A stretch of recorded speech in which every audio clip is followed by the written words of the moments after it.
Breaking news Delhi NCR में आपका हार्दिक स्वागत है। मैं शंकर धीवा। आज हम पहुंचे महिपालपुर में और आज हमारे साथ में बृजवासन के विधायक भूपेंद्र सिंह जून हमारे साथ में बातचीत करेंगे जनता की समस्या पे, बजट पे और मेयर चुनाव पे। सर नमस्कार। 3 साल का टर्नओवर हो चुका है, 1-1.5 साल कोरोना ने ले लिया, उसके बाद अभी काफ़ी उद्घाटन भी हो रहे हैं, लेकिन समस्याएं बहुत हैं क्योंकि एरिया बहुत बड़ा है बृजवासन का। क्या क्या काम चल रहा है अभी? आपने खुद ही बताया कि समस्याएं बहुत हैं, एरिया बहुत बड़ा है जी। अभी हम हर वार्ड में पाइपलाइन डालने का, सीवर लाइन का, सड़कें बनाने का, बोरवेल कराने का, ये सारे काम हम कर रहे हैं। और ये हमारा समर एक्शन प्लान है कि गर्मियों से पहले हम ये इंश्योर कर लें कि किसी भी एरिया में पानी की दिक्कत ना हो, चाहे तो वहाँ रेगुलर सप्लाई से पानी जाए और जहाँ रेगुलर सप्लाई नहीं है वहाँ बोरवेल कराए जाएँ। तो समर एक्शन प्लान पे भी काम हो रहा है। और बाकी जैसे और डेवलपमेंट वर्क हैं, गाँव की चौपाल हैं, कम्युनिटी सेंटर्स हैं, इन सब पे भी काम ऑलमोस्ट सभी जगह चल रहा है। सर बात करूँ मैं द्वारकाशी की, साथ में महिपालपुर की, जब हम जनता के बीच में जाते हैं तो लोगों का एक ओपिनियन निकल के आता है कि राजनगर और बृजवासन की तरफ ध्यान नहीं है विधायक साहब का, सिर्फ महिपालपुर और द्वारकाशी को चमका के रखा हुआ है। राजनगर में पूरी पाइपलाइन हमने पानी की और सीवर की ऑलरेडी हम डलवा चुके हैं पूरे एरिया में।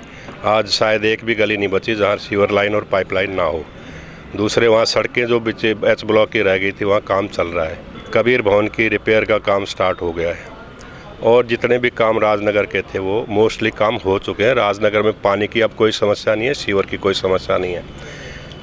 महिपालपुर एरिया बहुत बड़ा है, जो यूजीआर है वो बहुत छोटा है, वो सारे एरिया को कैटर नहीं कर सकता। हमारे यहाँ 12 या 15 के करीब जो है झुग्गी क्लस्टर्स हैं, वहाँ रेगुलर सप्लाई पाइपलाइन की सप्लाई नहीं है, तो हमें अलग अलग जगह पे बोरों से टैंकरों से पानी भेजना पड़ता है। तो सबसे बड़ी समस्या मैं मानता हूँ कैंप्स की हो सकती है, लेकिन महिपालपुर गांव में अब सफिशिएंट पानी है। हाँ, रंगपुरी में कुछ एरिया ऐसा है जिसमें पानी अभी नहीं पहुंचा है, बाकी जो 3-4 सेक्टर्स हैं वहाँ पानी की कोई दिक्कत नहीं है।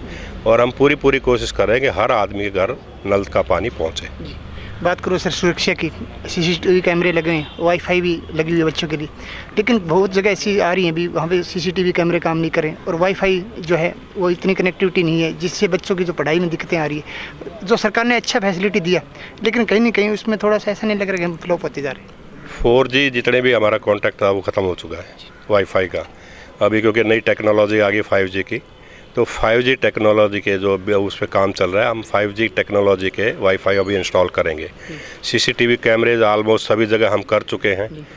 कुछ प्रॉब्लम्स आती हैं, कुछ मिस्टीरियस एलिमेंट्स हैं, वो कैमरे ख़राब कर देते हैं, हार्ड डिस्क निकाल लेते हैं। और दूसरी बात ये है कि जब लोगों का कई बार खुद लोग कहते हैं, पहले शुरू में जोश में लगवा लेते हैं, फिर कहते हैं हमारे यहाँ से कैमरा हटा लो क्योंकि हमें सब्सिडी नहीं मिल रही। सब्सिडी मिलने में 1-2 महीना लगता है, जो सब्सिडी मिलती है इलेक्ट्रिसिटी में, सब बिल में। तो सीसीटीवी मोस्टली तो काम कर रहे हैं, अच्छा काम कर रहे हैं। और उसकी सबसे बड़ी हेल्प लॉ एंड ऑर्डर को कंट्रोल करने में मिलती है। और अगर आप पुलिस वालों से बात करो तो वो भी हमारे कैमरों पर डिपेंड करते हैं कि दिल्ली सरकार ने जो कैमरे लगवाए थे उनसे उनको बहुत मदद मिली है लॉ एंड ऑर्डर को मेंटेन करने के लिए। सर बात करूँ मैं, निगम के चुनाव भी हुए अभी, लेकिन अब जब जाते हैं बीच में तो एक बात निकल के आती है कि जो कर्मचारी हैं एमसीडी के हैं वो कहीं ना कहीं नरादर रहते हैं, यानी कि वो अपनी ड्यूटी पे नहीं पहुंच पाते। जहाँ 25 कर्मचारी वहाँ पे 10 कर्मचारी ही आ पाते हैं, जिसके कारण लोगों की जो समस्याएं बढ़ती जा रही हैं। और साथ में जो टिपर का काम अभी अच्छा चल रहा है, इसमें कोई दिक्कत नहीं है। साथ में ये चीज़ें कि कब तक ये चीज़ हो जाएगी, क्योंकि अभी एमसीडी में आपकी 134 सीट आई और आपके बहुत जगह आपके अभी मन के भी आई काउंसलर, तो ऐसा नहीं लग रहा है कि अभी थोड़ा सा चेंज आना चाहिए? 15 साल का जो बीजेपी का टर्नओवर था उसमें आपने बोला कि पहले उनकी सरकार थी, अभी हमारी आ चुकी है, उस पर आपका क्या विचार है? बीजेपी ने अभी तक दिल्ली में मेयर इलेक्ट होने नहीं दिया। आम आदमी पार्टी का पूर्ण बहुमत है। उसके बाद 2 डेट्स थी एलजी ने, लेकिन बीजेपी वालों ने हंगामा किया। अब 6 तारीख को इलेक्शन होगा डिप्टी मेयर का और मेयर का। अगर बीजेपी वाले ऑनेस्टली काम करेंगे और ईमानदारी से काम करते हुए इलेक्शन होने देंगे तो 100% मेयर और डिप्टी मेयर आम आदमी पार्टी का बनेगा। अभी पिछले 10 दिन पहले सबकी ओथ हुई है इसकी पार्षदों की। बजट जो है वो कल परसों ही, क्योंकि हाउस तो है नहीं, ना मेयर इलेक्ट हुआ है, वो स्पेशल ऑफिसर के सामने अब पेश हुआ था, तो अभी तक इनको फंड एलोकेट नहीं हुए हैं पार्षदों को।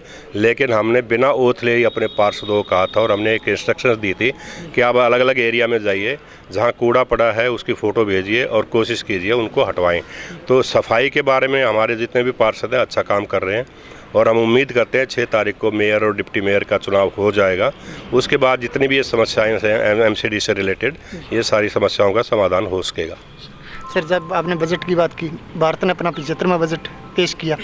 जहाँ तक मैं बात करूँ बजट की, कुछ नया कुछ है नहीं, लेकिन दिल्ली का एजुकेशन में आप काम कर रहे हो, लेकिन दिल्ली का एजुकेशन और चिकित्सा दोनों में बजट में कमी की गई है।